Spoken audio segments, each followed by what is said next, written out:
Are we all on, can you hear me now, or is it? Yes. We're on, you can hear me. Okay, good, great.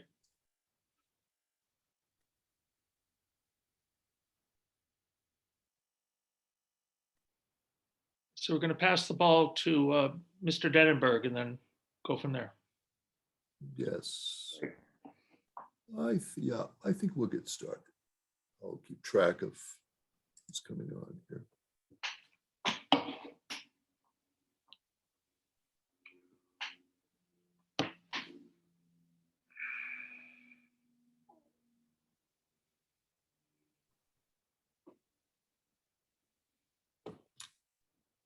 Well, good evening, everyone. I'm Gabriel Meyer, the Executive Director of the Ruskin Art Club of Los Angeles, and we're delighted.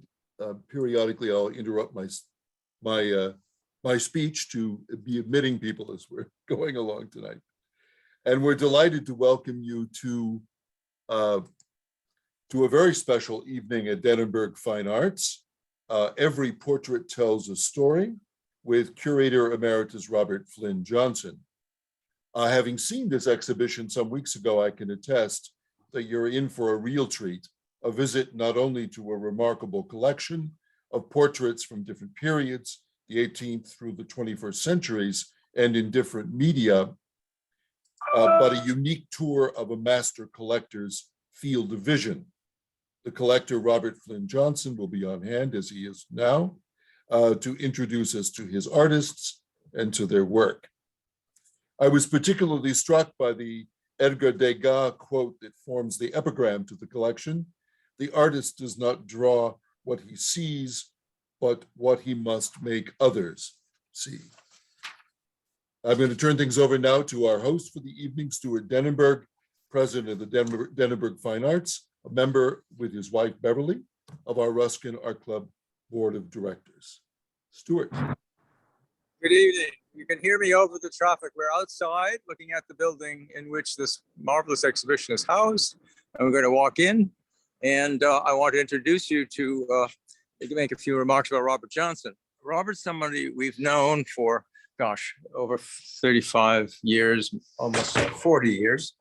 And we have been dear friends in the arts and personal friends. But when Robert decided finally to thin the collection a bit, he allowed us the great privilege of showing some of those works, never seen in 40 years, of a collecting period of 40 years by anybody other than a few museums, museum curators, collectors, and friends. So we will begin by giving you a kind of quick overview of the extent of the show and the gallery itself. You can see that we have a wonderful kind of salon style hanging here. And then one very striking drawing over the print cabinet, which Robert will talk about, by William Drake.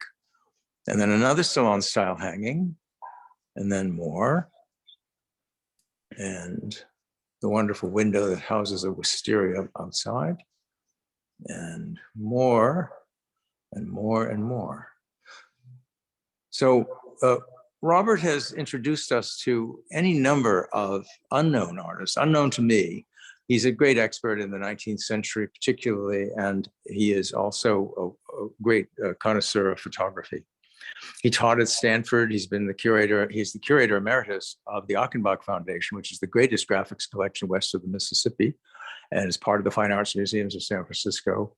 He also was, prior to that, at the Baltimore Museum, and he's done any number of lectures and presentations at museums in conjunction with traveling exhibitions drawn from his collections, including a Degas show, a photographic tour, and his great show of Contemplating Character, a group of, at the time, 160 portraits, now 80 portraits, so that it fits the smaller university teaching museums. Robert, I think it's time to start. And if you'd like, I think you want to begin by discussing a particular drawing that got you started back in the day by Jerome. Sure, just a quick background. I stumbled into art history in my second year at McGill University in Montreal. did not have a very good first year, really didn't have a real vision.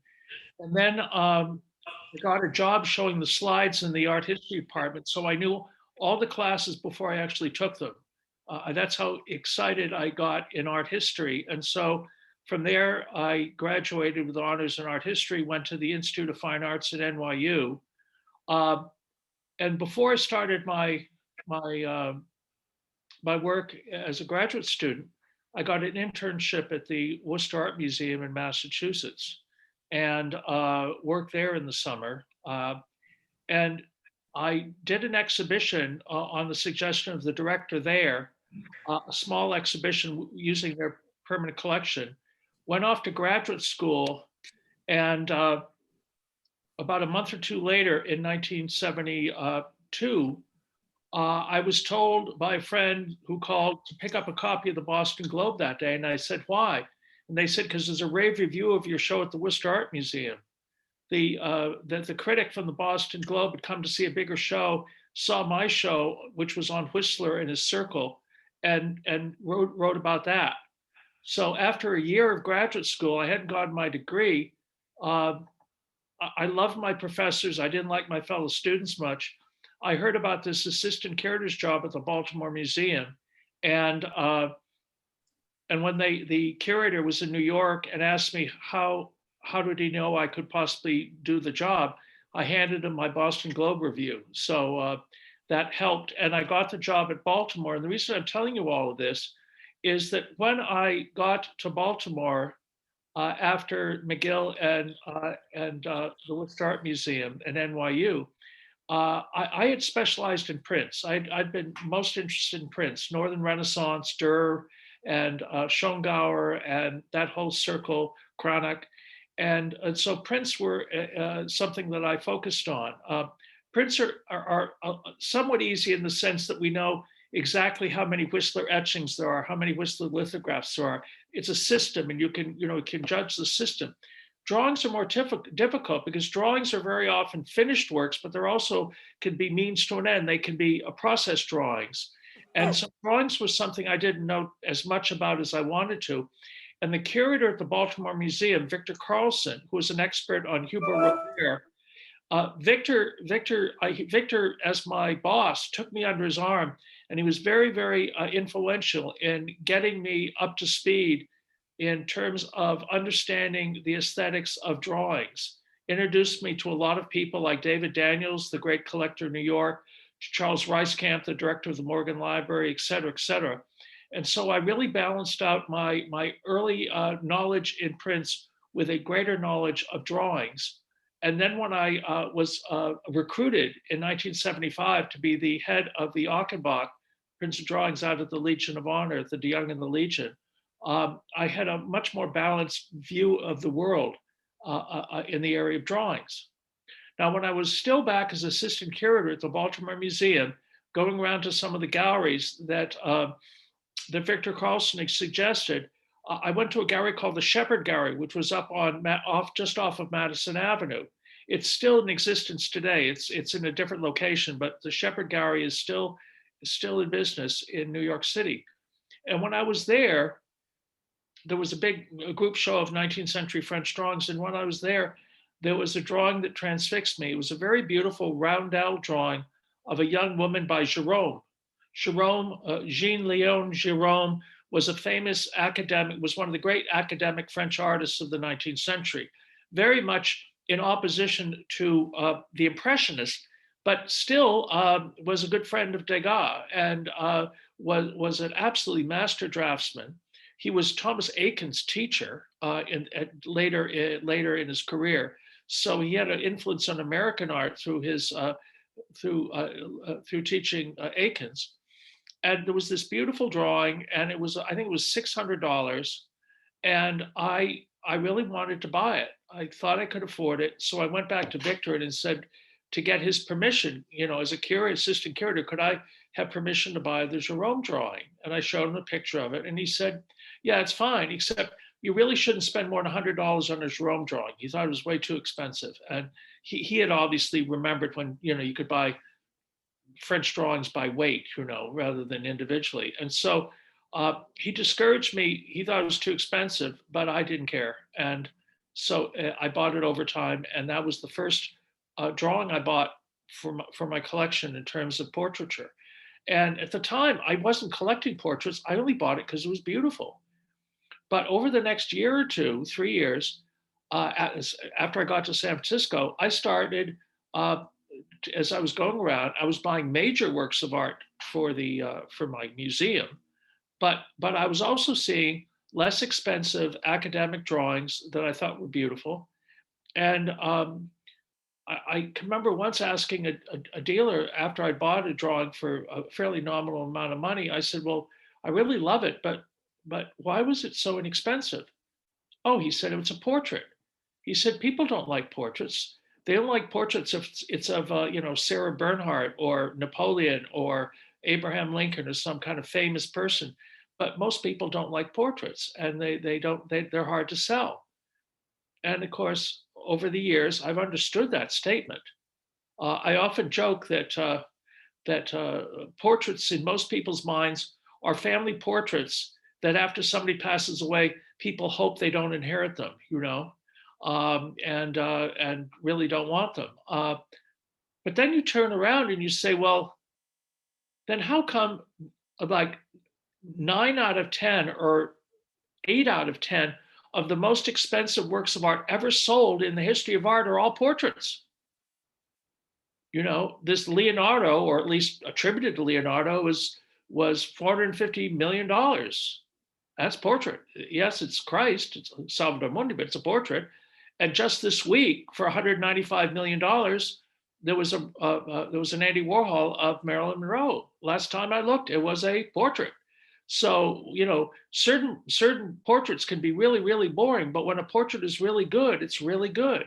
And I realized that this was a niche market in the area of collecting that I, after my 6th or 7th or 8th drawing that happened to be a portrait, I suddenly realized I was collecting portraits. I'd occasionally get a landscape or maybe a still life, but mostly it was these portraits. And I found them just fascinating because every portrait is got two people involved, or potentially 2 people involved: the person who made it and the person who's the subject. Of course, if it's a self-portrait, it's the same person. But I just found that the nature of portraiture was fascinating. The nature of that's why I called my traveling exhibition "Contemplating Character." It's not about likeness. You want to get a good likeness, take a photograph. But if you want a work of art, the artist is the person who contemplates it, and his or her job is to capture not the likeness of the individual, but the character of the individual. And so that's why I found it constantly fascinating. And my collection is full of a wide range of expression. They're not just a bunch of pretty girls or people with their hands in their lap, but have very, very provocative, sometimes interesting poses and stories behind them. And I guess that's what we're going to be talking about this evening. So I got off to a very tentative start back in Baltimore in probably, I think, 1972 or 73, simply on the off chance that I saw something I thought that was extremely beautiful. And God help me, it's led to this whole collection that I've formed over the years. So Stuart, maybe we'll talk about the first one, if you like. Sure. Let's have a look at this great 18th century sanguine drawing in a beautiful French mat and a handsome frame. It's attributed. We want to talk about attribution and the process of attribution and discovery. Well, yeah, I mean, one of the things that, especially in the area of mostly old master art, is artists didn't go around and sign their drawings. I mean, I think there's I don't know, several hundred, 400, 500 drawings that are definitively known to be by Rembrandt, and only like 6 of them actually have Rembrandt's name on them. The other ones have all been attributed either by provenance or by style. They haven't been attributed by signature. So this nature that the works of art need signatures on them to tell you who they are. No, I mean, if you turn on the radio and you hear somebody singing and you say to somebody, that's Willie Nelson, they say, how do you know that's Willie Nelson? I said, I know his voice, that's Willie Nelson. Or I know that's Bob Dylan singing. Well, that's what happens with art. If you have looked at enough art over the years, even amongst the old masters, you certainly see the defining nature of who did a work of art. And I was a little bit tentative in terms when we published the book with this drawing in it a couple of years ago, but now I'm completely convinced that it's by Bouchardon, who was a late 18th century draftsman. I've looked at enough Bouchardon drawings in museums and catalogs and all to say without a doubt that this is by him. He also worked on a large scale too. This drawing I bought in one of those passages in Paris that sold drawings in like portfolios. And so they didn't know who it was. They had a large volume of drawings. There's only about 4 or 5 of these dealers left in Paris, where you have a lot of stuff and you can find discoveries if you're willing to put in the time and the effort to look. And about, I don't know, 15 years ago, I came across this drawing, and it was, I think it was under $500. It was $300 or $400. And I, in the back of my head, I said, I think that's Bouchardon, and I bought it. And I should also mention, because Stuart asked me to talk about this, the drawing didn't look like this. The drawing was not matted. The drawing was not framed. I had to go out and get a frame appropriate for it. I had to go out and buy and have made a French mat for the drawing. If you look at the top of the drawing, you'll see the drawing has got an unevenness at the top. It's been cut unevenly, which is no big deal. But if you matted over that cut, you would mat over part of the top of her headdress. And so obviously I've let the drawing float, as they say, so you can see the whole sheet on the, and it's a rather large drawing. I can't remember what the size is offhand, but it's quite large. It's almost 18 by 14. Yeah, it's quite a large drawing. It's also a very interesting pose in that it's a profile. It's not straight on. You do get a great sense of this woman's intensity, her beauty, but also the intense look that she has through her eye and the curvature of her mouth and all that. And of course, I love her headdress. And of course, how can you not love 18th century sanguine drawings that are red chalk? It's such a beautiful medium. And it's such a powerful drawing. One of the things that I've done, both professionally as a curator, but also as a collector, is I always like, when I'm looking at works of art in a gallery, to kind of close my eye for a moment and think, would this drawing look good at the Morgan Library on the wall? Would this drawing look good at the Metropolitan Museum? Would this drawing look good at the Museum of Modern Art? Would this drawing hold its own? Regardless of the attribution, regardless of the name, but would that work? By the way, Stuart, the image we've lost the image for some reason. No, I moved over to the next drawing, but I can go back if you like. No, that's okay. No, that's all right. But my point is that does the drawing hold up? Does the drawing hold up? Does it have? I wouldn't use the word wall power, because some of the drawings I own are 2 by 3 inches. They're very small. But does the work does the work kind of draw you in? I'm not somebody who is interested. I would rather have a drawing by a artist in the circle of Degas or Cézanne that's absolutely gorgeous than a tiny little scribble by a major artist. There's an old joke about somebody who comes to me and shows me a Picasso drawing, and they said, "Would you believe I only paid $150,000 for this drawing?" And I said to myself, but not to them, of course I would believe you only paid $150,000 for this drawing. It's not a very good Picasso drawing. You buy a bargain, you can often get a bargain. Yes, there are works of art out there at lower prices by major artists, but very often they're minor works of art. And so I always knew that some of the major works by the major artists were things that my duty was to go after and acquire for my museum. But there were also drawings, lesser artists that were not crucial to the Achenbach's mission that I was able to acquire, and those are the sorts of things I went after. Robert, in that regard, you were talking about Sanguine and its beauty as a medium, and I just wanted to, perhaps the nice way to segue to this great drawing, even though it wasn't on the list that you had made, but right, by Marie Müller, an extraordinarily rich, beautiful drawing and a great framing, and it's so painterly, I think.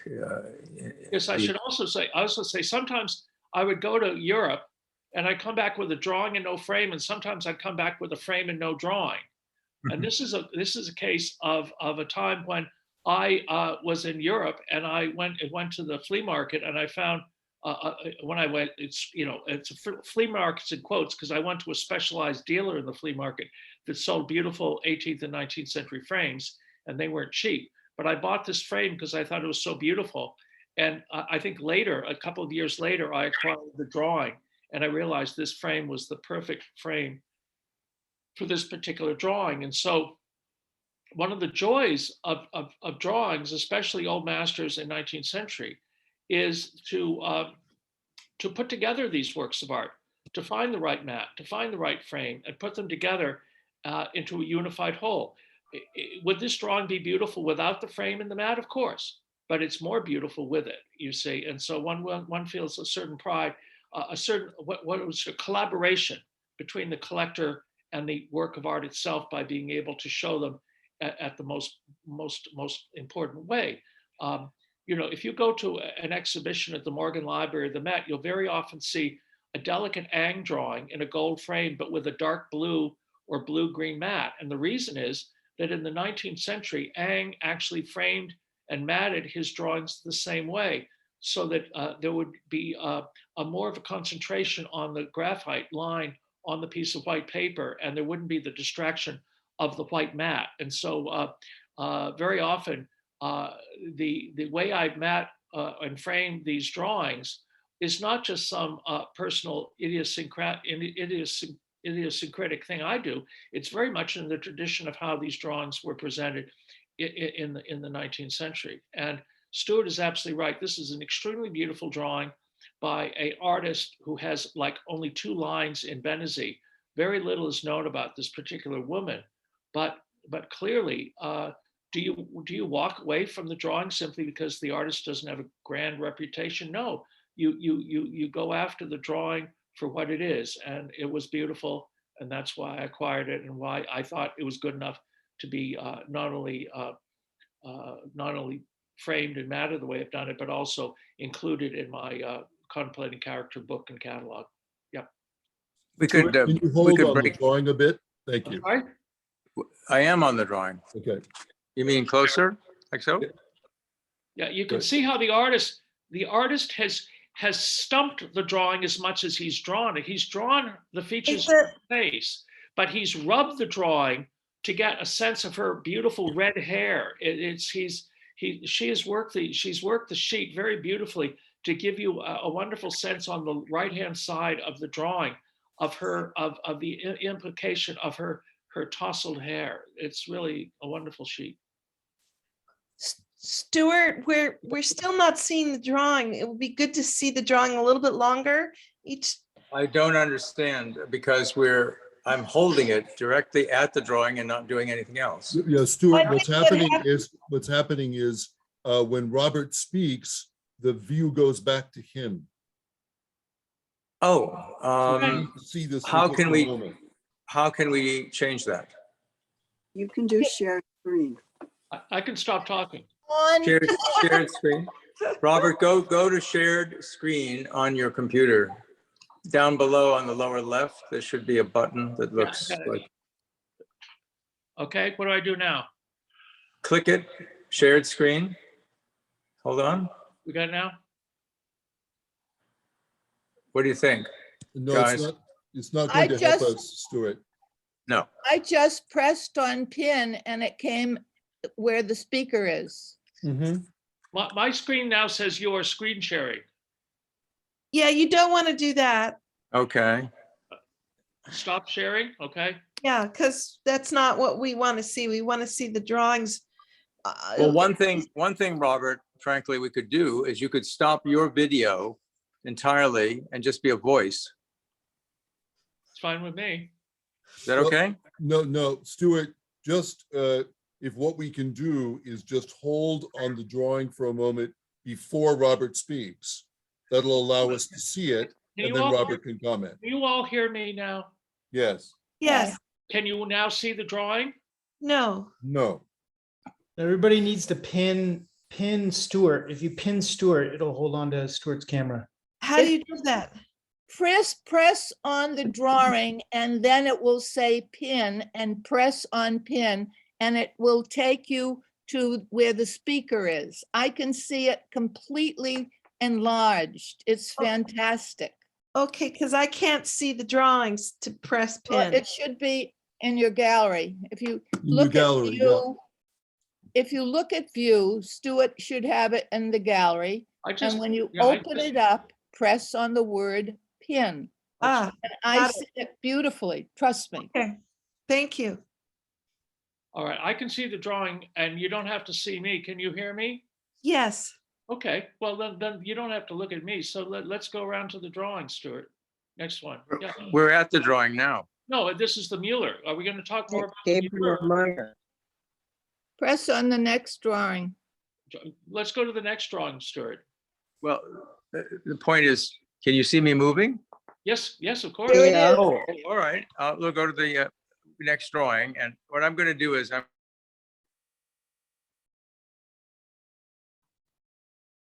on Portrait of the Valentine family, Good, good, talking about School of. This is very close to Ang, as I recall.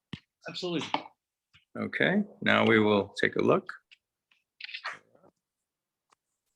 Good. Okay, now, this is a drawing. Okay, where did it go? This is drawn by an artist named Henry Lehmann, who was a German-born pupil of Ang. And you can see he was very much influenced by Ang's, he was very well taught by Ang. And this is the drawing, as you can see, of 6 different people, the grandparents, the mother, and 3 children. And this drawing came up in a minor auction. It was attributed to Lehmann, and I guess it still is attributed, but I think it's pretty certain it is. But what I liked about the drawing is that it's of a group scene, and I have almost no group scenes of portrait drawings. Ang did a couple, but they're quite uncommon. And this is obviously a kind of a formal drawing where Lehmann was asked to draw this family. And what's interesting about it is that the drawing of, as you can see, that's the grandfather. That's the grandfather on the left, and then if you go to the center and you've got the mother, you're a little too close, Stuart, I think, but yeah, back a bit, yeah. The mother is in the center looking down, and then she has her daughter on one side and her son on the other. And then there's the baby in the family there, and the baby is being looked after by the grandmother on the right, you see. And what I love about the drawing is that the portraits of the mother and the grandmother and grandfather are quite carefully drawn, because those people were adults and they stood still for the drawing. The little girl was very good about holding still. Her younger brother, who's to the right of the mother, he's a little bit more fidgety, and the drawing that is the least finished is the one of the child, because of course the child was probably not standing still, and so the artist had to work quickly and more perfunctorily on the drawing of the little child. So they're not all drawn on the same level of finish, and I just love the fact that it's all based on the patience of the sitter, and so it's kind of a fascinating sheet. These are so now, of course, this drawing was done before the invention of photography. So the only person that could have their portrait done prior to the invention of photography was somebody who was wealthy enough to hire an artist to draw them. usually just a single portrait, not a whole group portrait like this. So, you know, the nature of portraiture was that only people of the upper and or at least upper middle class could afford to have their portraits done. So you really didn't have a lot of portraits of lower middle class or poor people, of course, in the before the invention of photography, because it just wasn't possible. And the dating is 1860, so it's really just before the invention of photography. Well, this is after the invention of photography, but it's not too far. Or the pervasive use of photography. Use of photography, absolutely. And a beautiful framing as well. Well, again, this work of art did not. I think the frame I had to have specially made for it. This is one of the earliest drawings I bought, and I wanted it to look beautiful. So the frame cost about one third to one half of what the actual drawing cost me at auction. So I really wanted it to look right. So I got the frame and the mat together. But it's an interesting drawing simply because the artist had no, you know, the artist didn't have photographs to work from. This artist had to work from these 6 people. And as I mentioned, they all were at different ages and sat either very, very well or didn't sit well at all. And so the artists had to do the best they could under the circumstances. So it's a fascinating sheet like that. Yeah. Well, there's another group of portraits, but very different because they're not real. They're imagined. Maybe that would be a good segue. Well, this drawing, no, the artist, what's the artist's name again? This is by Pierre Latour. Yeah. This drawing I got, this was one of the later drawings I got just before the catalog went. And you see, it's got this series of 12 different portrait heads in all different expressions and manners and things like that. And the minute I saw the drawing, the artist I thought of was this great 18th century German sculptor named Messerschmitt. And if anybody's been out to the Getty Museum, you've seen a sculpture by Messerschmitt. He did these amazing heads with these rather outrageous expressions of mood, happiness, sadness, anger, etc.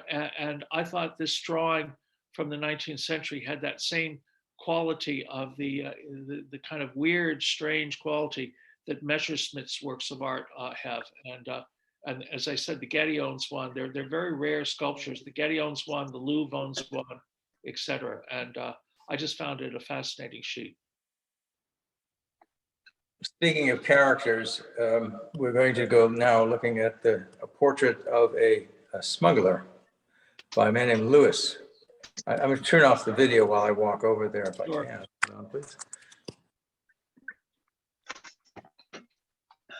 There we go. Okay.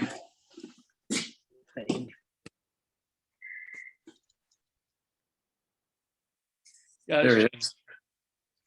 Yeah, and this is a work by an artist who was part of the family that including John Frederick Lewis, the famous artist who did a lot of time in the Middle East. This is George Robert Lewis, who died in 1871, a smuggler on the coast around 1830.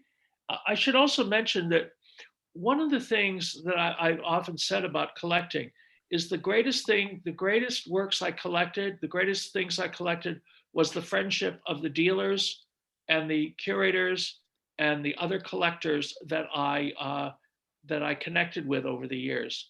And this work of art came from the late Andrew Wilde. And anybody that knew Andrew Wilde knew that he was had one of the great eyes in the London art trade, and he had a wonderful eye for art, and he always had interesting works of art.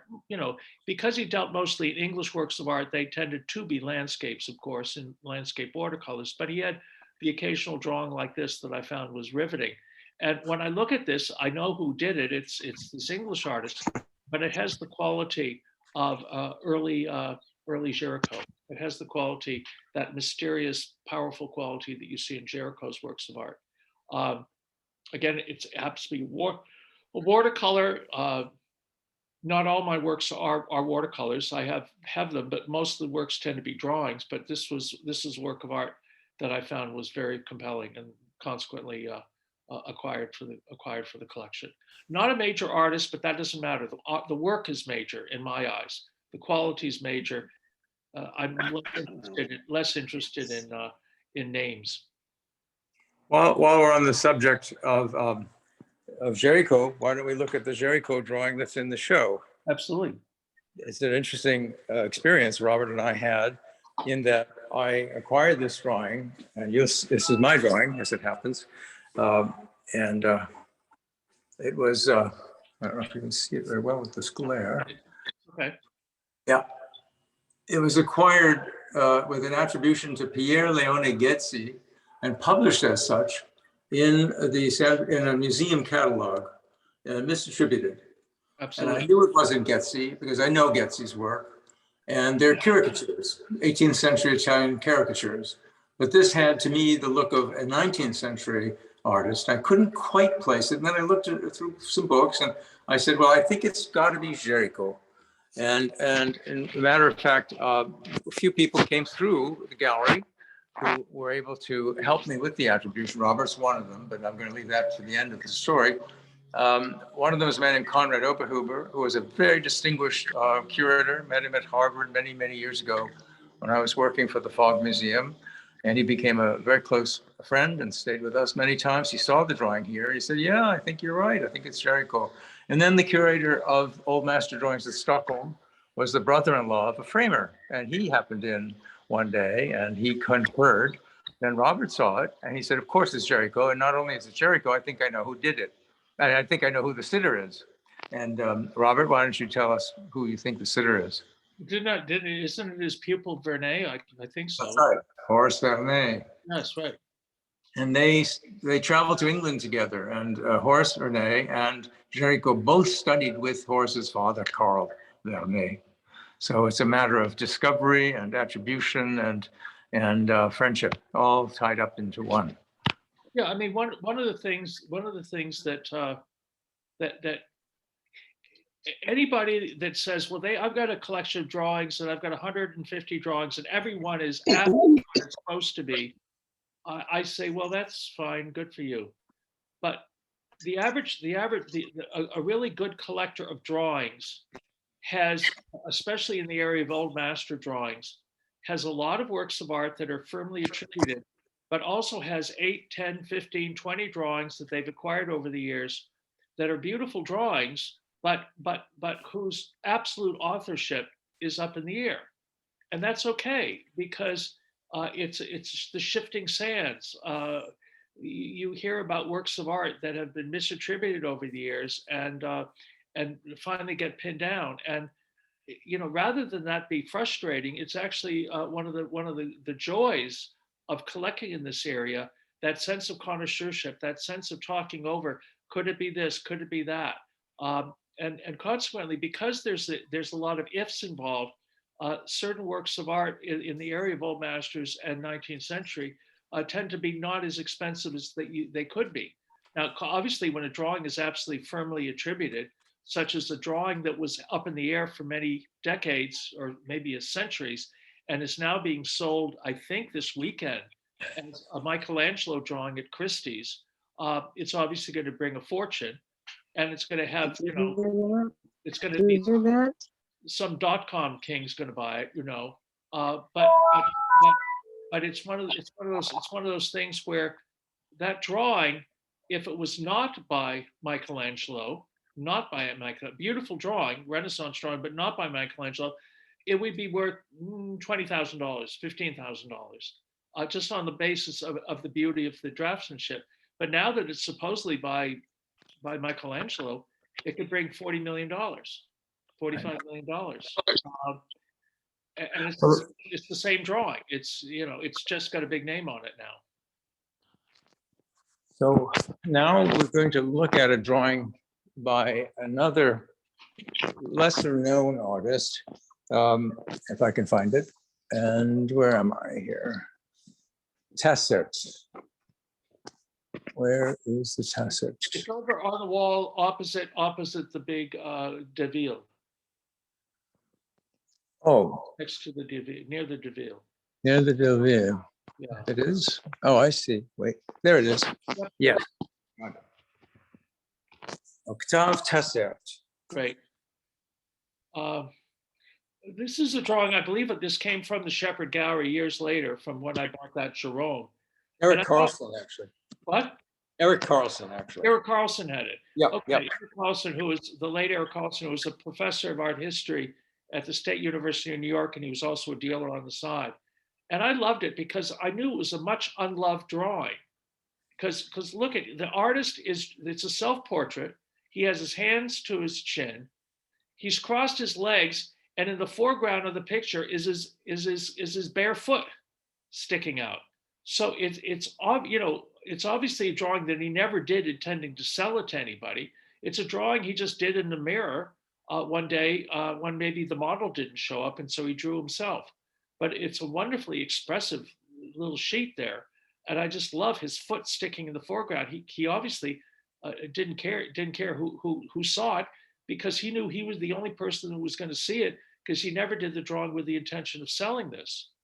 Tesser is a fairly minor artist of the 19th century, very accomplished. And there's an extremely beautiful painting of a young artist in his studio hanging in the Louvre today. If you go to the Louvre, you will see it, because the Louvre collects up to the early 19th century. And then when you get to about 1840, it goes over to the Musée d'Orsay. But in the early part of the 19th century, with artists like Boilly and Tesser and Jericho and Delacroix, those are still at the Louvre. And so there's a beautiful, beautiful small painting by Tesser hanging in the Louvre. You can go see it today.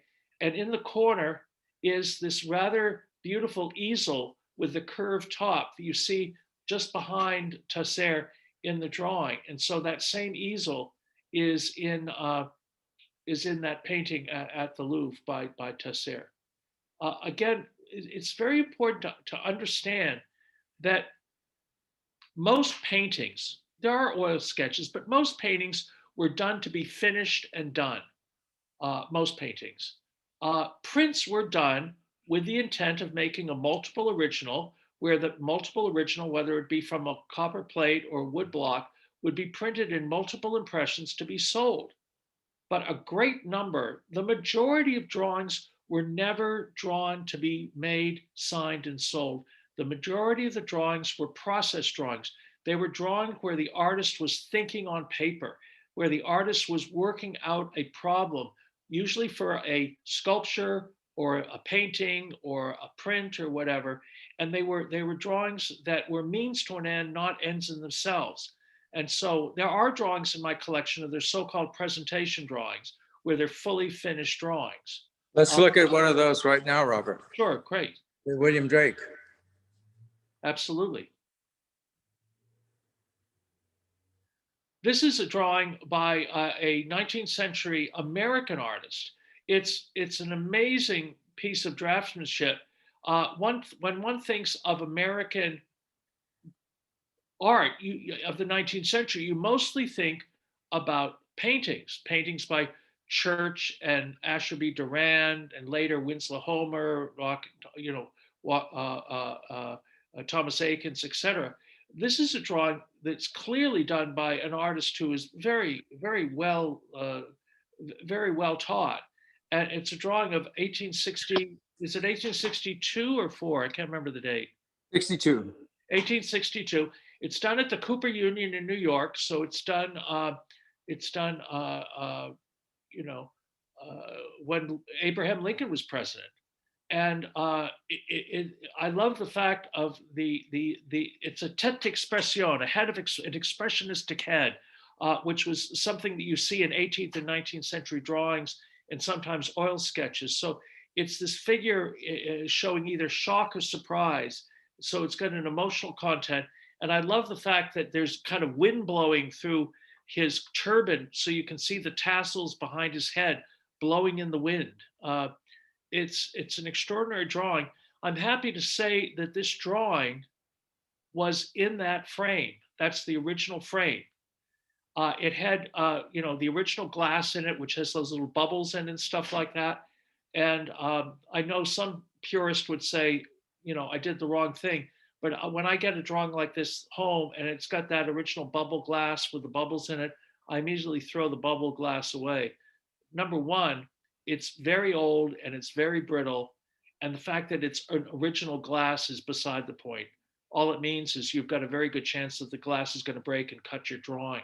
So I carefully reframed the work of art and put a spacer in there for the work, but it is in the original frame. And I found this at Brimfield.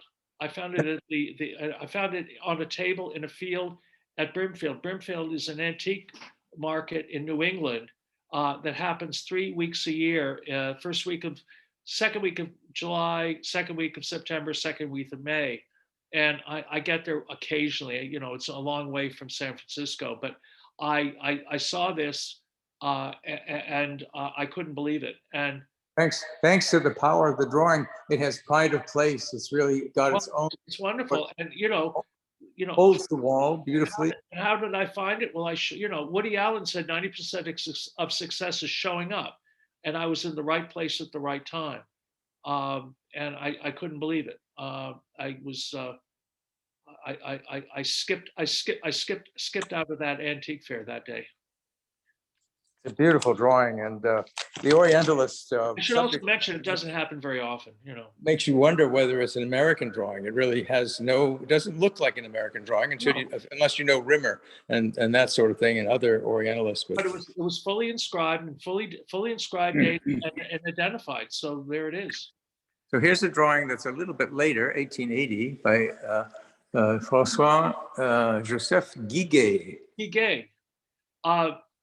There was one of the joys of being one of the few perks of being a curator is occasionally I would have been asked to go and vet a fine art fair, meaning I would go to the fair, and if the fair was opening on Wednesday night, I would show up as the works were being hung by the various dealers around the galleries, and I would be able to. I was there with several other of my museum colleagues, so that we would go through the fair and make sure everything seemed to be properly described. If somebody had a rather iffy drawing that they tried to say was by, let's say, Guercino or something, we'd say, well, how do you know that's Guercino? Do you have, what's the scholarship on? And if they really didn't have any scholarship and there wasn't a very good drawing, we would tell them they'd have to take it off of their booth because we couldn't vouch for it. So we had the opportunity, we had the responsibility to give the blessing of the works in the fair that they were seen by serious curators, but we also had the chance to see the works of art before the public at the opening, if there was something that we were interested in for our museum. And I can remember a year or two before this drawing, I was at the fair, vetting the fair, and some dealer friends of mine, the Nismans from Boston, Massachusetts, had a beautiful small drawing for sale on their booth. And I took one look at it and said, is that what I think it is? And they said, yes. And I said, is it for sale? Meaning, has somebody already bought it? No, it was for sale. And it was slightly difficult to get it all done because this was before the internet. So I couldn't quickly send an iPhone photograph to my director. But the bottom line was I was able to buy a Michelangelo drawing that week at the Fine Arts Fair. And I saw it before anybody else. So if I hadn't been vetting the fair, I would have been able to buy that. This drawing here was a drawing that I saw at the vetting a couple of years later. I went back to see it 2 or 3 times. And finally, kind of on the end of the weekend, I finally broke down and bought the drawing. The problem was not the quality of the drawing. The quality of the drawing is quite magical. It's a beautiful sense of both laying down the charcoal and then stumping and rubbing away and adding white chalk highlights to the face. It's a self-portrait, but the artist I didn't know anything about the artist at the time, nothing about him. In fact, I knew so little about him that when I did my show and catalog of Edgar Degas and his circle a number of years later, I did not put this in that exhibition. And only later did I find out that this man was a close friend of Degas. And I would certainly put it in my Degas show if I'd known that, but I didn't know it at the time. So here was a case where I had to make my judgment solely on the basis of the drawing itself and the quality of the drawing. The artist didn't have that much of a reputation. He was from some provincial part of France. It has the estate stamp on the lower right-hand corner, so it's absolutely by him. But and it came from a very good dealer. It came from Mark Brady, and Mark Brady obviously is an important drawing dealer in New York, and so so it was not inexpensive, but the drawing was unsold for several days. It's not like I had it on hold for several days. It could have been bought by anybody, and I finally broke down and said I have to have it because I just thought it was so beautiful and so compelling. And that's what I see about a portraiture. Now, if people don't get it, if people think, oh, these are just strange, you know, who is this artist? He's not important. I can understand that, but it means a lot to me. And so each of these drawings is something that I sacrifice financially for. In this particular case, I had to pay for it over several months, as I usually do with some of these drawings. But it's a drawing that I think is really quite outstanding. Well, we'll move on to Impressionism and a drawing that I particularly like by Theodore Reiselberg. And it's about 15 years later than the drawing we just looked at, 1895. Robert? Yeah. If I could have the two drawings that I would love to own that I will never own because they will always be too expensive, so I don't lose any sleep over it. One would be a beautiful early Seurat drawing, those beautiful bar drawings that he did with black crayon that are all tonality. The second drawing would be one of the black chalk mysterious drawings of Redon that are so beautiful. But I don't worry about that. This drawing by Theo von Russelberg was a close friend of Seurat. It's got his estate stamp on it, as you can see. And it's also a drawing of the wife of Henri van der Velde, who was another artist in the whole French neo-impressionist circle of artists who took up the same style of painting with dots that Seurat was the pioneer at. And so this is a drawing of the wife of Henri van der Velde by von Russelberg. And it's a drawing that is not on the same sophistication that Seurat used, but it also, I love the fact that if you look around her head, that has a kind of quality of what Seurat called irradiation, as if her head was glowing. And Seurat often used that in some of his chalk drawings. The other thing I love about it, it's an intimate drawing. It has the quality that you see in early Vuillard and Bonnard, the so-called Nabi, these kind of intimate pictures of a family life and life in the domestic setting. And the one thing that I love that is so accurate is that she's in the process of sewing. And when you sew and you pinch your fingers to hold the needle, your pinky finger flies out, and you know, and so it's an absolutely accurate depiction of her intently sewing away. And of course, it's a night scene because above her head is the light source. It's the lamp, and the lamp is throwing the light down on her. And he's obviously drawn this drawing of Van der Velde's wife sewing in the evening, and he's taken out this sheet of paper and done this beautiful drawing. People often ask me as a collector and as a curator, do you do art yourself? And I go, no, I often jokingly say I'm an artist of selection, not an artist of creation. But one of the things that I find about art, as I find about magic, where magicians can pull rabbits out of hats and things like that, is that when you look at that particular sheet, can we see it back again, Stuart, for a sec? When you look at a drawing like that, this artist started with a blank sheet of paper, a blank white sheet of paper. And he, von Russelberg, turned this blank white sheet of paper into this beautiful domestic setting of this lovely woman in profile sewing away in the late 19th century. I just find, you know, art to be magic. Great. Wonderful. Well, we're going to look at something quite radically different now. in the work of the Neue Sachlichkeit, but by an Italian, Vanni Rossi, and you'll be quite amazed at its quality. For some reason, my battery pack is not charging my phone, so we may be in trouble here for a minute. In a minute, here we go. Great. Look at that. That's shocking. Well, when I saw this work of art at a French gallery in Paris, I was very lucky. I was lucky because the work was available, but the work was small. It's only about 12 inches square. And the artist is Italian, not German. It's not Otto Dix or Christian Schad or Max Beckmann or somebody that would cost, a fortune. And so the price was affordable. He's had exhibitions and there's catalogs on his work in Italy, so he's not an unknown artist. But the subject matter is fantastic. It's a self-portrait. It's a self-portrait. Look at the shadows under his fingers. Amazing. Look at the cigarette with the smoke. And now let's get back to his face in the background.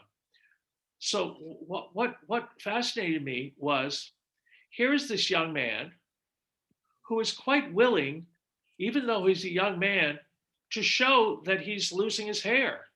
He's got a real receding hairline there, but he doesn't care, it seems. He's shown himself the way he really is, with still a good head of hair in the back, but the front of his forehead is really starting to lose his hair. And he's showing himself dressed to the nines, wearing a scarf, a tie. He's got a vest on. He's all done up. And so he's looking extremely serious, extremely adult. He's probably in his early 20s. Yet he's in his mama's kitchen. He's not in some nightclub. He's not in some boardroom. He's in his mama's kitchen with the flowers on the table and the little hearth in the background glowing and stuff. And so it's almost like he's dressed up and he's about to go out, yet he's shown himself, in the confines of his domestic setting of his mother's house. So I find that contrast between his clothes and the way he presents himself and the domestic background to be kind of nutty, incongruous, but also fascinating and wonderful. Beautiful painting. Good. Yes, it is. I also might add, in the case of that, I've never seen another Vanni Rossi painting. I've never seen another Vanni Rossi drawing. So this is a one-off. I'm sure he's well known in parts of Italy. As I said, there's exhibitions, catalogs of his work, but I bought it one-off. I bought it because I love the painting, the oil sketch, which it really is. It's a small oil sketch. And it was lucky that because he's not so well known, the price was within my reach. Now I have to just see if I can get a charger here. Hold on. I didn't expect that charger not to work, but it did not work. And this one is also not working. Hang on. I'm sorry. It's unexpected technical difficulty.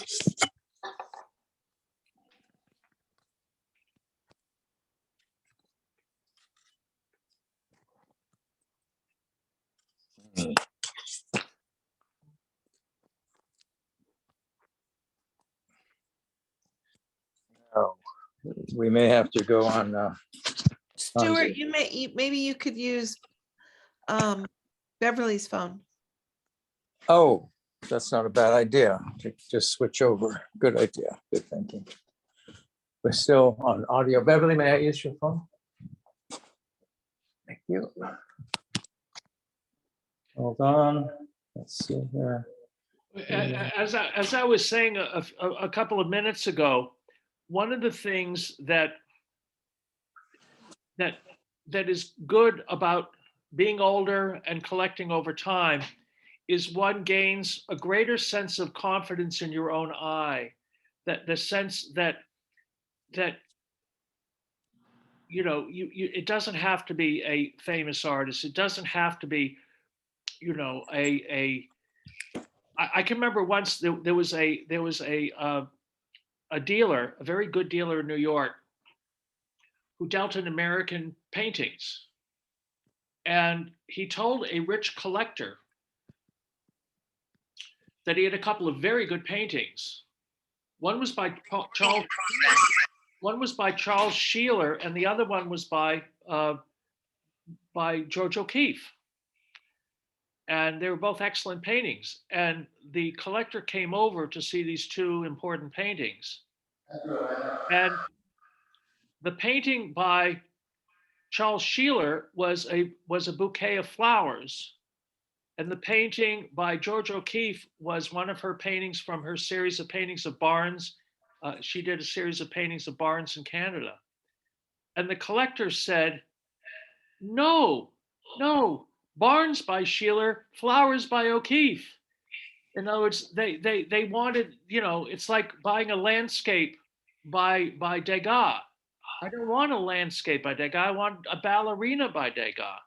So some people can't even see the quality of the work, even with a famous artist, unless it's the most typical and obvious subject matter.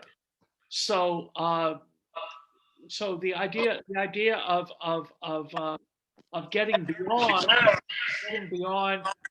what everybody else wants is, to my mind, the way to go. And it takes time because you have to build up your confidence in your eye. And so, for instance, the last painting we saw before the lights went out, that Vanni Rossi, I didn't know anything about Vanni Rossi. All I knew was it was a painting of 1919 of quality, and it was within my price range, and it was done. I bought it in half an hour, just because the quality was there. The name was less important. Yes, he showed me a little bit about who he was and the fact that he was a known artist in Italy, but not on this. He wasn't Boccioni or anybody, and so it was within my reach. And of course, one of the things about buying drawings, like buying paintings, is if I go to an art show early, let's say the show's from 5 to 8 or something, and I get there at 5 o'clock and I acquire somebody that's worth 150, 250 times my worth comes in at 6 o'clock.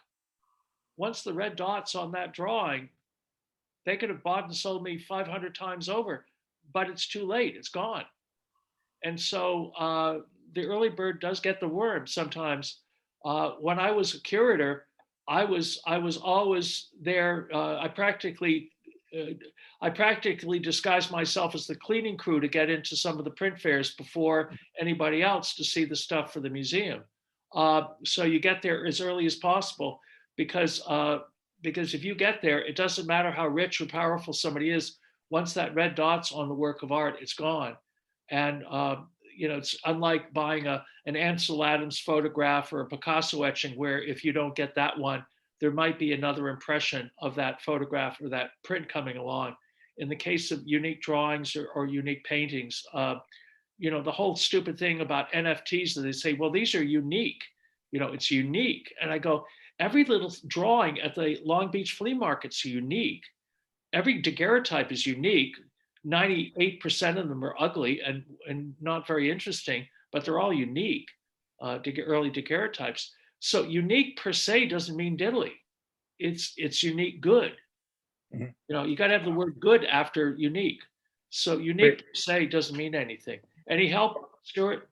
Yeah, no, I was going to say we were with Leonard Bask at an opening of his drawings one time in Sacramento, and a poor woman came up to him and said, "Mr. Baskin, I love your work. It's so different." And he looked her dead in the eye and said, "Different from what?"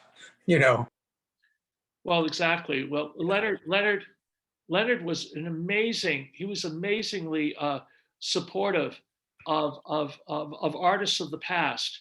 But if you were alive, he didn't like you much. He thought you were competition. But if you were dead, he was tremendously supportive of less well-known old master and 19th century artists. But he was. I remember there was that wonderful story of this woman that came up to James McNeill Whistler and said, along with Velasquez, you're my favorite artist. And he said, why drag in Velasquez? So, artists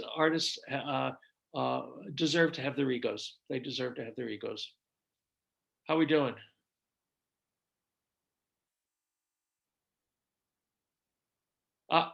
I see we've got an image coming up.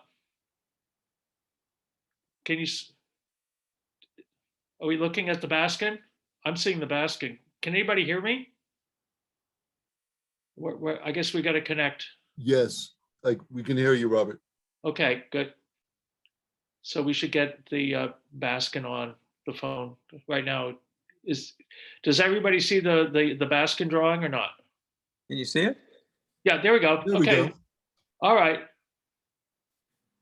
I don't see it. I just see it small. Everybody else see it large?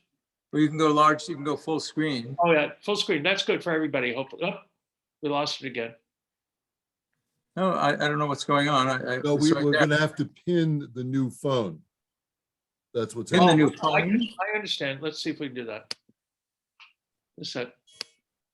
Okay, I guess we got it. Okay, well, this is where, Stuart brought up the artist Leonard Bask, and Leonard Bask was an amazing artist in the sense that he was as much an art historian as he was an artist. Amazing draftsman and sculptor, and he made beautiful etchings, prints for books. He did not paint. And this is a drawing of Robert Frost from the early 60s. Wonderful, capturing the quality of Robert Frost with all those wrinkles in his face and stuff like that. And Baskin was pyrotechnically intelligent in terms of art history and literature and all of that, and was an amazingly driven man.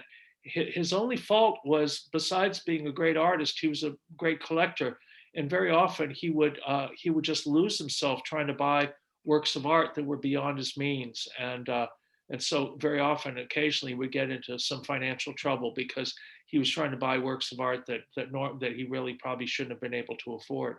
But this is a beautiful drawing by Baskin. Baskin was a good friend of Stuart and Beverly's, a good friend of mine too. He was such a good friend of Stuart that he actually published a beautiful book of Stuart's poems with illustrations by Leonard Baskin, which is the highest compliment you could possibly get from Leonard Baskin, to publish a book of Stuart Denenberg's poetry. So Stops me in my tracks, my only book. well, Thank you, Robert. Let's see, we wanted to look at another work. Stanley Spencer, I think, is on the list, and Brassai.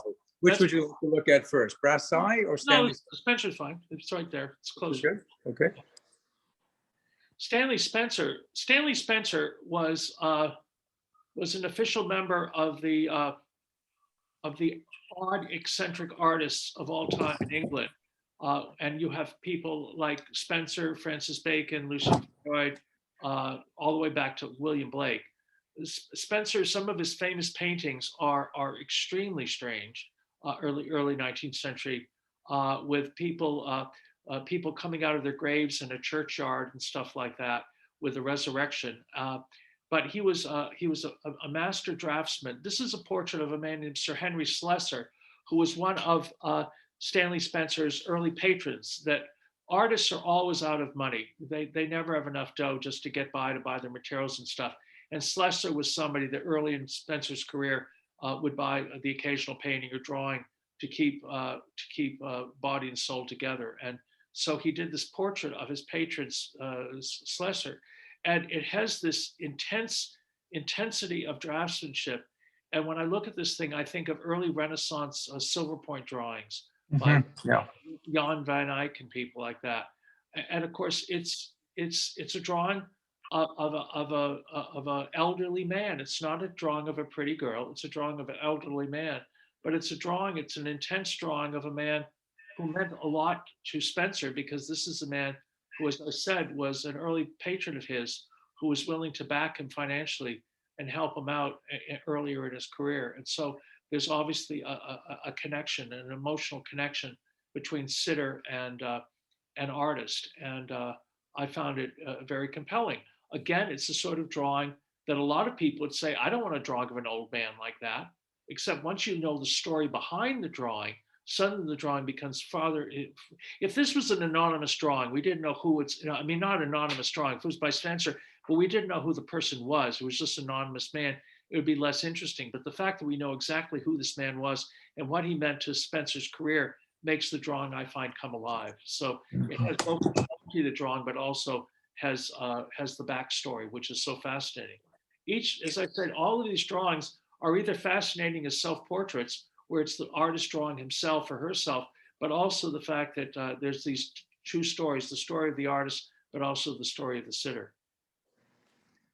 We have a choice here of either looking at the face of Paul Verlaine or looking at Mr. Bassai's drawing. Which would you prefer? Well, let's do the Verlaine to begin. Yes. Look at that. This drawing came from a French dealer a few years ago. And what happened was that the artist, what's the name of the artist again? Because slips my mind. This is by Cazal. Cazals, yes. Cazal, there was a group, one of the things that happens in Paris is that artists of the 18th and 19th century drew quite a bit. And very often these drawings would be passed down when the artist dies, at the end of the 19th century, he passes it on to one of his children, and she passes the portfolio of drawings on to another person. And suddenly now, 100 years later, 120 years later, somebody in the family has this portfolio of 30, 40 drawings, and they all come up at Drouot at the auction house in Paris. And suddenly there are 7 or 8 or 9 drawings by Cazals of Verlaine, who was a close friend of Verlaine, the poet Paul Verlaine, and they come up at auction. And suddenly a number of dealers in Paris have drawings of Paul Verlaine. And once those drawings go off either to museums or to private collectors, you'll never see another one for another 40 years. So suddenly there's a glut of not a glut, but an accessibility. I think I saw 3 drawings of Paul Verlaine from the same auction in Paris when I saw this one. 2 were okay, and this one was fantastic. This one was beautiful in blue crayon rather, and that's the one I got. It's very small. It's only about 4 inches high, 4.5 inches high, but it's in the frame that I bought it in, and it was beautifully done. And it was a drawing that I thought was really powerful, a drawing by another artist of somebody that he knew and cared about. It wasn't just an easy one-off. And I think I got the best drawing from that group that came up at auction. But you'll find, if you look for another drawing by Cazals of Verlaine now, you wouldn't be able to find one if you waited 10 years, because there was that small group of drawings that came up, they were dispersed at auction, and then you don't see them again. And exactly. This happens over and over again, especially in 19th century drawings, where a group of drawings enter the marketplace for a very short period of time. And for a while you think, I could buy another one next year. There's quite a number of them around. And then next year, there's not a single one to be had. And 20 years later, you never see another one. So you have to, as my mother used to say, take the cookies when they're passed, the plate might not come around again. We have a drawing by a man who is liked very much these drawings, a man named Picasso, very, very much. And we're going to look at this work now. You can talk about it. It's quite unusual. Well, here was a case where there was a major sale of the great French, well, I think he was Hungarian born, but French photographer Brassai, who was a famous photographer of the 20s and 30s in Paris. And he knew everybody. He knew Braque, Picasso, Vollard, everybody.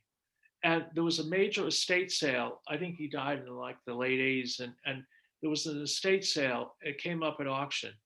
And he's a photographer. He's a famous photographer. And so I was bidding to buy a major photograph by Brassai for the collection. I had two or three photographs that this particular dealer was going to bid on me for the museum, and he said, "Is there anything you're interested in?" And I said, "Well, there was a whole booth of drawings, and the drawings were mostly of nudes, and I admired them, but I didn't like them. But there was this one odd drawing of these hands, which I thought were so powerful, and I thought." And it says that, the hands of Matilda, 1949. And I said, "Oh, well, yeah, that might be something I might be interested in." He's obviously a photographer, so this is an odd thing, but I'll put in a bid on that. Well, the bottom line was the sale was so expensive on the photographs that the museum didn't acquire a single one of the photographs for the collection. Later, I was able to buy a major photograph of the Eiffel Tower by moonlight for the museum. So I was finally able to get that Versailles photograph for the museum I wanted. But he did say, funny enough, we didn't get any of the photographs, but we did get your little your drawing of the hands, which I was surprised. And the next time I was in Paris, I picked it up, and it's an odd drawing. There were 3 drawings of hands in my portrait show, and you'd say, how could a drawing of hands be a portrait? Well, it is a portrait because these are the hands of Matilda. So this is a portrait of Matilda. He just happened not to draw her face. He drew her hands. And in my traveling show, which drawings are in that traveling show that Stuart referred to, there's a hand by Menzel. Menzel used to draw with his left hand and paint with his right. He was ambidextrous, God, amazingly. And the drawing I have in the exhibition is a drawing of his right hand by his left hand. And the other drawing in the exhibition is a drawing by Maximilian Luce, who was a contemporary and friend of Seurat. And Luce was actually arrested and thrown into prison, as an anarchist. And it's a drawing that Luce did of his hand, his non-drawing hand against the wall of the prison, because he didn't have a mirror to draw himself. And so he drew his self-portrait as his hand, and it's inscribed Luce, Maz's prison. And so it's a self-portrait of his hand because he had no mirror to draw his face. So there were 3 drawings of hands in the show, and I felt they were totally justifiable. A self-portrait does not necessarily have to be a face. In fact, a famous contemporary pop artist, Jim Dine, made his bathrobe his self-portrait. Yeah, there's the drawing by Menzel of his right hand by his left hand, and the drawing on the opposite page is the drawing by Maximilian Luce, and it's inscribed Maz's prison, and it's his hand against the prison wall, which I thought was amazing and poignant.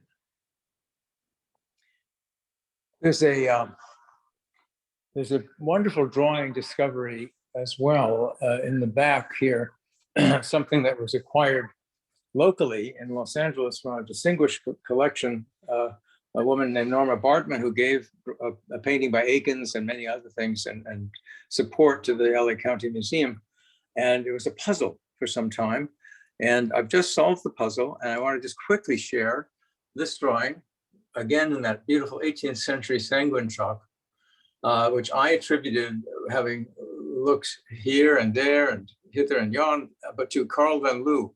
Well, the exciting thing is that last week I received from a French book dealer the complete catalog of engravings, so-called crayon manner engravings by Louis Marin Bonnet. And there indeed, number 49, which appears on this drawing, describes the drawing perfectly as from the drawing book of Carl van Loo. And I've been wondering about it for some time, having submitted it to the Van Loo Museum in Nice some years ago. I was perplexed when I asked for some sense of its authenticity by the response, which was, "How much do you want for it?" Which, as far as I'm concerned, was authentication. And I think it's a very, very wonderful drawing. 4 heads, actually 2 heads seen from different perspectives, and the head of a dog. And the idea is the bravura of superimposing one head over another in a crowd And it really feels like a pedagogical drawing, as a matter of fact. No, it's a beautiful sheet. Yeah. So, And again, brings up the whole point that we talked about, Stuart, that one of the joys of collecting is the collaboration between collectors and curators and scholars and dealers and Yeah. friends to puzzle over works of art. yes. That you know, it's you know, the old chestnut about collecting is the journey. It's the journey, not the destination, that is the thing that is satisfying. When I go to Europe and people say, "Well, what did you find there?" I said, I don't go there to find anything. I go there just to experience. Yeah. And if I go to an exhibition or an auction, a viewing and things like that, one of the things I'm always surprised is it's certain things I always tell people, if you go to an auction, close your catalog and just look at the viewing on the wall. Close your catalog. Don't go and look in the catalog. Look at the works themselves. And what you often will find is a work you thought you liked the most is faded. Or you see another drawing you liked in the catalog and it's got some tears and there's something wrong about it. And then you see a drawing that you overlooked completely. You didn't even notice it. And when you actually saw it in real life, it's the best work of art. And maybe that's the work you eventually buy. So I tell people, I have bought beautiful works of art online that I have a pretty good confidence in because of who I'm buying it from, that it's what I think it is, but and the quality and all. But you know, buying art on the internet is like going to a wine tasting on the internet. It's not advisable. It's most important to see these works of art in real life. As I said to my students over the years, I've never had a book where the Picasso paintings are actual size, or for that matter, Francis Bacon or whatever. The works of art in catalogs, the works of art that you see on your computer screen are mere approximations. They're not bad, it's fine, but it's not the real thing. And if you're going to write a check, it's probably most wise to see the work of art itself. Sometimes works of art find you or found me in the case of a certain man named Ted Diamond. Ted Diamond walked into my gallery in Boston, which I opened in 1965. I was 21, didn't know what I was doing. But Ted Diamond walked in with a group of self-portraits in gouache, small self-portraits. Here's one, it's in the show. And I was blown away. I bought two for $50 each. And fast forward 30 years, poor Ted, schizophrenic, in and out of hospitals, finally took his own life.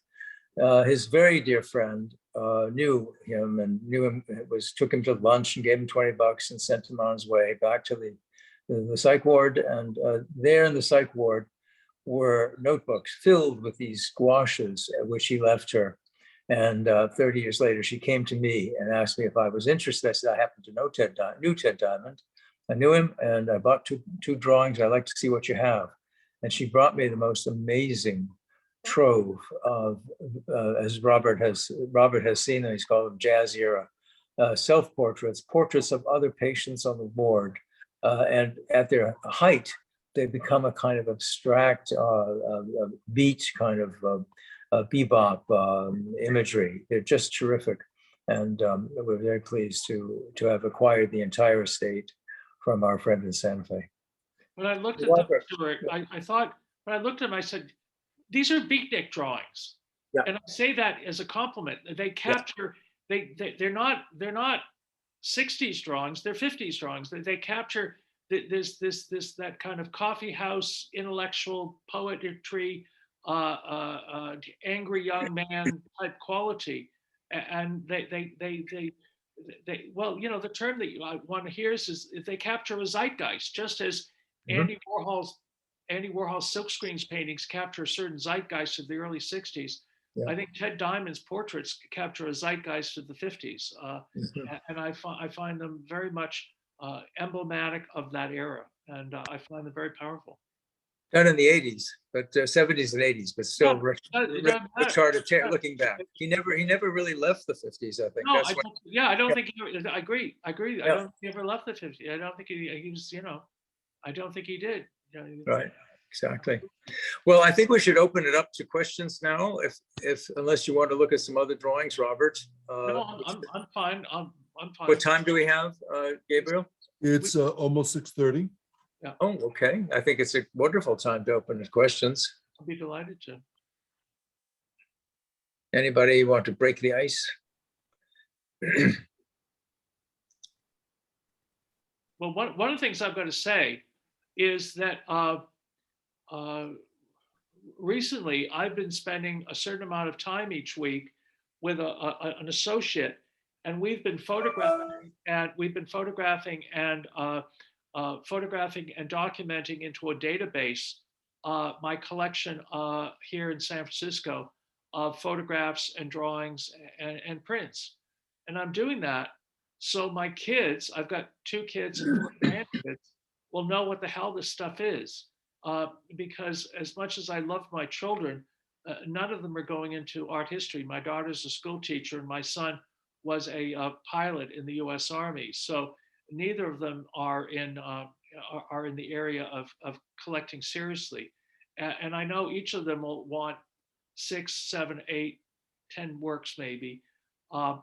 And maybe my grandkids a few, but the rest of my works of art will eventually be dispersed and either as gifts to museums or sold for their benefit. So I have to get my works of art properly organized for them, because otherwise they won't know what anything is. They'll know the works of art in my collection in my catalogs, but they won't know the other works of art. So I'm taking a very proactive stance towards them. And I don't begrudge them. I don't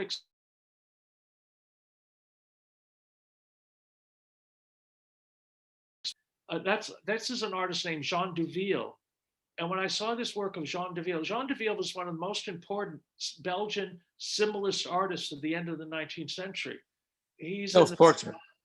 It's a self-portrait, and his works are in the Musée d'Orsay and other major museums, especially in Belgium and Holland. And when I saw this drawing, it's funny how one minds works. The minute I saw this drawing, anybody that knows the old Buster Crabbe serials of Flash Gordon knows that there was his nemesis was Ming the Merciless. Yeah. And there was a character actor that looked just like Jean Deville here, looking rather stern in this profile painting, drawing rather. And I made that mental connection between my early watching serials on early black and white TV.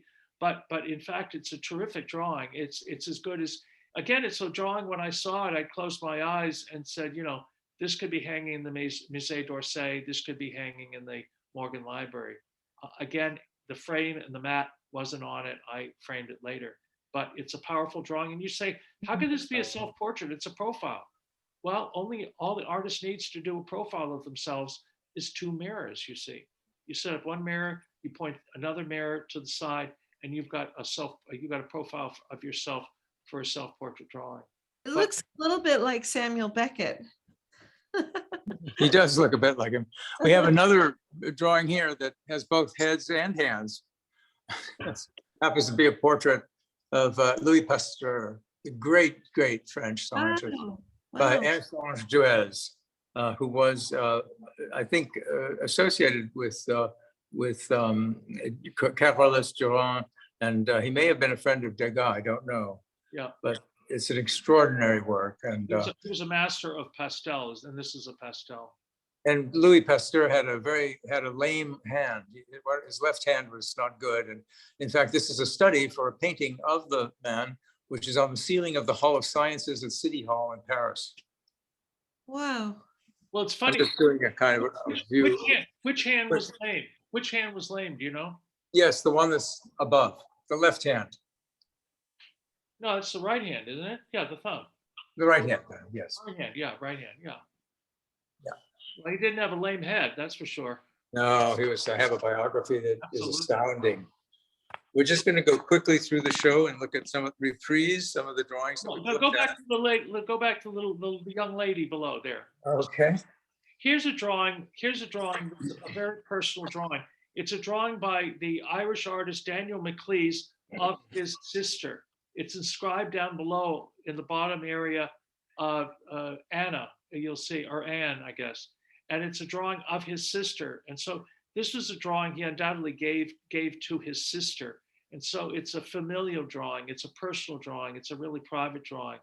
It's a beautiful pen and ink and wash drawing of this woman. And I got this from a dear friend, William Drummond, Bill Drummond, who was one of the great English dealers in drawings from the late 1950s till his death about 3 years ago. And an amazing character, like somebody out of Dickens. I'd walk through London with him and he'd point to one building or another telling me what composer or artist or architect lived in that building. An absolute encyclopedia of the knowledge of England. And he always dressed beautifully, but he always arrived looking like he'd gotten beaten up on the way, because he was always kind of with his tie out of joint and stuff like that. But he was just the most wonderful individual. And when he passed away, I wrote a tribute to him to his daughters, and his daughters said, "I want you to read it at his funeral." And so I was one of his two. I gave his eulogy at St. James Piccadilly with about 1,000 people. It scared the hell out of me, but it was I did it for Bill. What a lovely man he was. And again, you cannot separate these works of art from how you got them, the circumstances, or also the individuals who they came from. This is a drawing, again, another personal drawing. This is a drawing of the sons of an artist named Deodank, who was a less well-known part of the whole Romantic school along with Delacroix, but a very fine draftsman. And this is a drawing of his two young sons. And I again, own a wonderful painting by Deodank. yes, absolutely. Again, William Drake. I did a quick view of the book that contains all of these wonderful drawings, Contemplating Character, which we published with Landau Traveling Exhibitions and with Robert's enormous help, a fantastic volume. Very proud of your drawing. There must be a couple of questions. Maybe the question's just about general collecting, if I can be of help. I don't know. I have to say, I have a couple of regrets, but not many, in terms of things I didn't buy. But one of the things, I had a father, a brain surgeon father, who grew up in the Depression, and he said to me rather sternly at one time, "Never borrow money to buy a work of art. Always buy a work of art you can afford. And if you can't afford it, you can't afford it." And I always lived by that. So there were a couple of times when, God, I probably should have borrowed some money to buy something, but I always bought within my means, and enjoyed it, and never lost any sleep over the things I acquired. So there we are. This is an important drawing. You might want to make a few. Well, this is a drawing by the great neoclassical artist Pierre Prudel, whose works of art grace the Louvre, the Morgan Library, the Metropolitan Museum, and that he worked. His best drawings are on blue paper with white chalk. So he would use a medium tone paper, so you could put both dark black chalk on it and also white chalk to get highlights. And this is a study for a famous painting that's in a French museum. And again, this is a drawing that was done not as a finished work to sell to an individual. This is a drawing that he did when working out part of the composition in the painting that he was making. And so this is a process drawing. And because of that, it has a wonderful freedom. The woman's head above is done very carefully and very full, but the drawing of the sick man below is drawn much more softly, with just more sketched out. And I just love the contrast between those the two heads. I think it's Jean, you have a question? beautiful. I don't want to interrupt. I'm Oh, enjoying. that's my job. That's my job. Go ahead, Jean. Well, I do have a question. I hope you don't feel it's too personal, but this whole situation is fascinating. And I can see, because you are such a professional, that these drawings are very, there's a cohesiveness to the collection. I mean, there's not one that just stands out. They all relate to each other. And my question is, where do you show most of them? And if you show them in your home, does the person, partner, spouse, etc., have any say in what is being shown? Because you are a professional, and I just wondered. Right. It's a very good point. I'll start at the end and go to the beginning. The end Thank point you. is very good in that I'm happily single, happily divorced. I get along with my ex-wife just fine.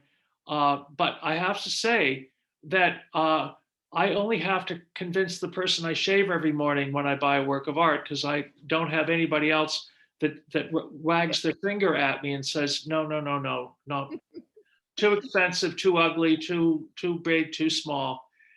But And you don't have to send an iPhone picture when you're in Paris back to the no, US. or buy it and hide it in the closet because she doesn't know I bought it. No, no. But I have to tell you, it's a two-edged sword. It's a two-edged sword, because I know for a fact that somebody like Stuart and Beverly are such a great team that they have two heads and four eyes looking at the works of art that they acquire for their gallery and also for themselves. And because of that, Stuart has saved Beverly from making mistakes, and Beverly has saved Stuart from making some mistakes. And the fact that they have the two of them together, and again, you do have a bit of a problem if one person doesn't care anything about art and the other person loves art, because then you have to convince somebody that really doesn't have an eye. But in the case of Beverly and Stuart, they both are so knowledgeable and have such great eyes but sometimes one of them gets more enthusiastic about something than the other, and the other kind of calms them down, or uses a stern finger in the face. But when they both realize, oh my God, this is really good, that extra set of eyes, that extra sense of judgment is very, very helpful. And I've made a few mistakes over the years simply because I didn't have a person in recent years to be that check on my enthusiasm. So it's a two-edged sword. Sometimes it's good that it's just your eye, but I must say, if you have two people that love art the way people like Deville and Stuart does, it's very helpful to have those two different sensibilities that will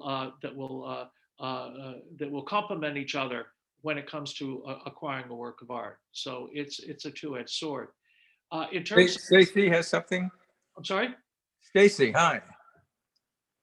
Yes. Who's You're it? muted. You're muted. Oh, yes, another question. Yeah. I have a question too. Okay, hold on. Unmute yourself, Stacy. No, you're muted.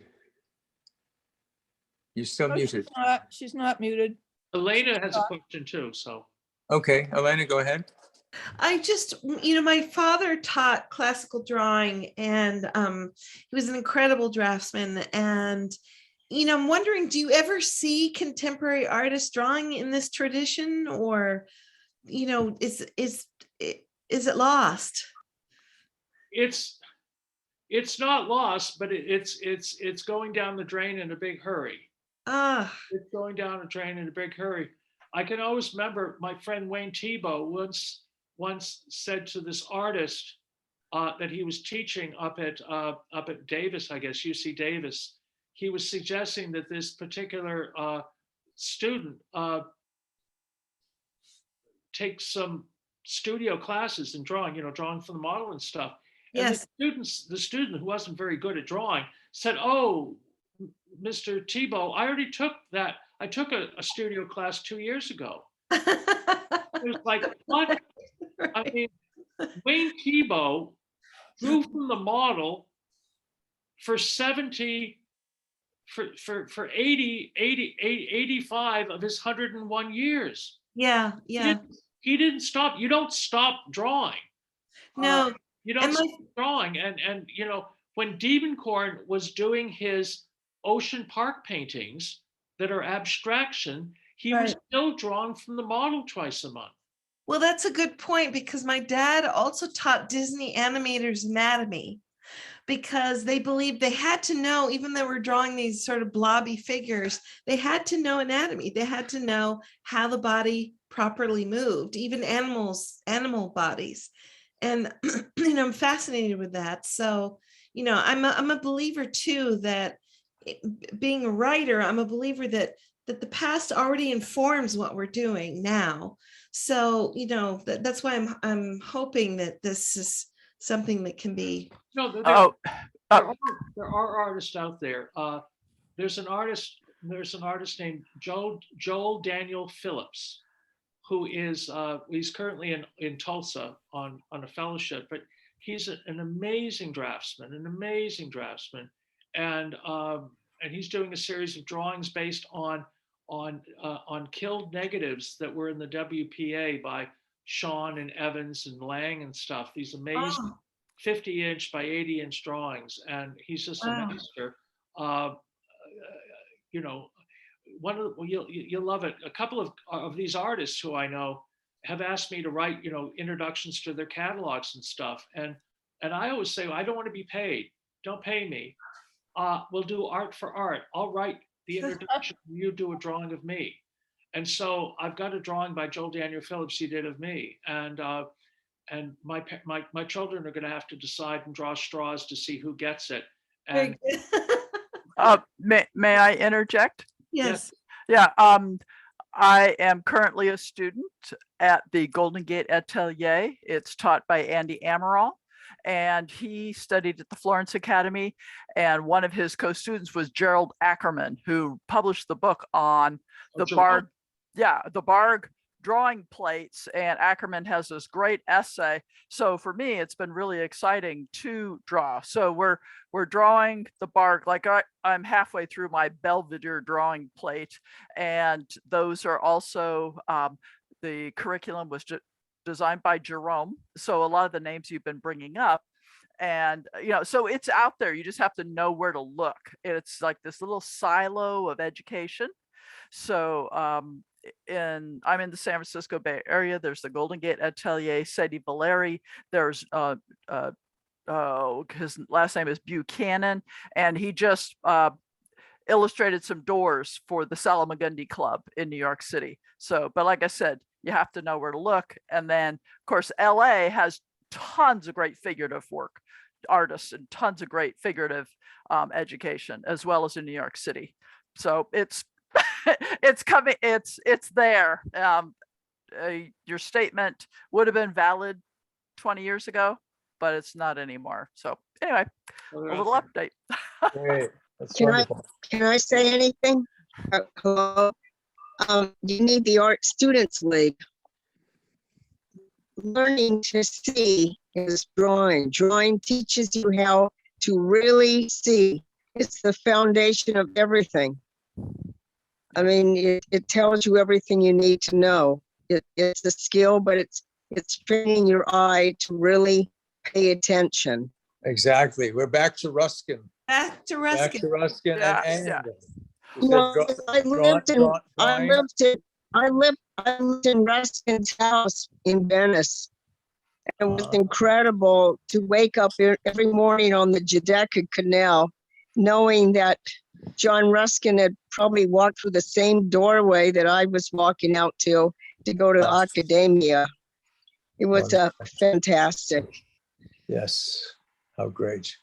by the way, there is a portrait of Ruskin in my traveling show of contemplating character. This is a drawing of Ruskin, and there's Well, also, it's on loan. from our collection, actually. Yeah, right. Yeah. In your dreams. That's Anyway, what I'm saying. yeah, and there's also portraits of Blake and Samuel Palmer too. But Pretty soon. you know, I'm happy to say I bought a major Ruskin watercolor for the Achenbach Wow. years ago, and it's wonderful because it's a beautiful landscape. But in the foreground, there's a wonderful geological rock formation that he's spent a lot of time on, and you know how much he loved those rock formations and stuff. So it's got it's a 2-for. You not only have the beautiful landscape, but you've got the geological study in the foreground too. So it took me about 4 minutes to buy that one for the Achenbach. Stacy, did you get your sound okay? No, you're still muted for some reason. Gabe, do you want to sort of wind up with Ruskin on seeing and our next event? Sure. Robert, thank you so very much. This was a wonderful tour de force. Well, Indeed. I have to give, I think Stuart said it's Beverly's fault that she did such a beautiful hanging of the show. I think Stuart very much defers to her, and Yes. the installation, if any of you are in the Los Angeles area in the next month or so and have a chance, haven't seen the show, you really should come see it, because it is a beautiful installation, both of the works that I own and the works that Stuart and Beverly have. And they just did a wonderful job. And it's just a really, it's joyous to see these works of art quietly, and there's such an intensity to each drawing. I'm just very proud of what they were able to do and how they were able to display the works. Thank you, Robert. Great. Thank you. Well, I can certainly second that, having seen the exhibit a number of times. It's the setting itself is for the works is just marvelous. Well, listen, thank you, Robert and Stuart, for a delightful evening, and for braving the technological challenges, and for all of our collective efforts to solve our technical difficulties. Hear from the Starship Enterprise type. Yes. This is Again, good. as we always do. It's good, but it's better in person. So get there. Absolutely. All right, thank you all. Good. Bye now. Well, listen. Thank you. Be sure and visit our website for all of our ruskinartclub.org for all of the usual information which is there, with the riches that are there. Particularly point out, as I usually do, our YouTube channel, on which you'll find posted all our lectures and events. This program will be up on YouTube shortly. Amy Woodson Bolton's masterful talk on April 28th on Ruskin and the plastics crisis, a really remarkable presentation, is up now. So please, when you access the channel, please consider subscribing. It makes YouTube happy. Become a member. Sorry? Become a member. Yes, of course. Of Ruskin Art Club. Join us. Yes, join us. In this subversive organization. Addictive, totally. Our next event, Thursday, June 9th, which is kind of rounding up our spring season, will be quite entertaining and interesting. Ruskin in the Media, toward an ethical depiction, with Professor Anne Gagne from the University of Toronto. As many of you know, media depictions of Ruskin are rarely very flattering. Anne is going to take that issue on, and she'll be taking us through some 19th century visual caricatures of Ruskin, and then going on to explore the depiction of Ruskin in the television series Desperate Romantics, and in the movies Mr. Turner and F.E. Gray, as well as popular media responses to Ruskin's 200th birthday in 2019. So she's going to explore some of these depictions and what they might be telling us.